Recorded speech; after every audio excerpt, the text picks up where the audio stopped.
Now, in order to install Java JDK 11, which is the latest LTS version, first, we have to add its package repository. So let's write sudo add apt repository ppa colon Linux uprising / Java as the command on the command line.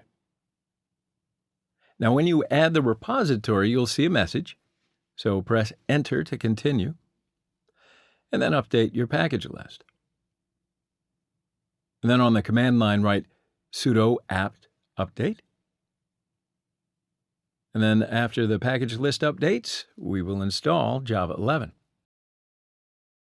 So now write sudo apt install oracle-java 11-installer on the command line.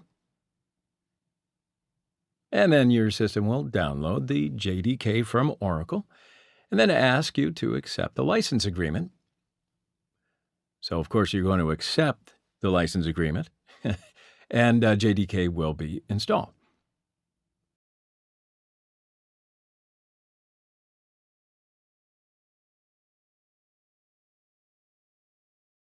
Okay, great. Now, let's look at how to select which version of Java you're going to want to use. So you can have multiple Java installations on one server. You can configure which version is the default for use on the command line by using the update alternatives command. So, write sudo update alternatives config Java on the command line. And now you can see all the installed versions of Java as a result.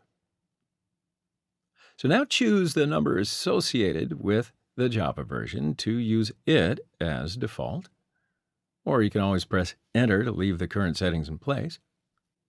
Now you can do this for the other Java commands, such as the compiler, javac. So write sudo update alternatives config javac, or javac if you want, on the command line. So this command shows each installation of Java along with its installation path.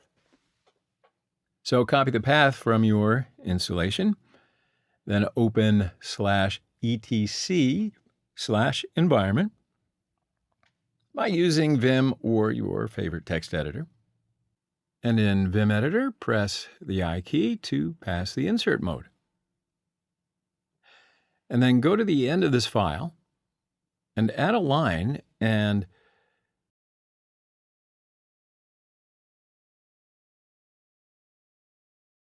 pass the Java path to this line. So modifying this file will set the Java_home path for all users on your system. And now you can hit the escape key and type :WQ to save the file and quit the editor.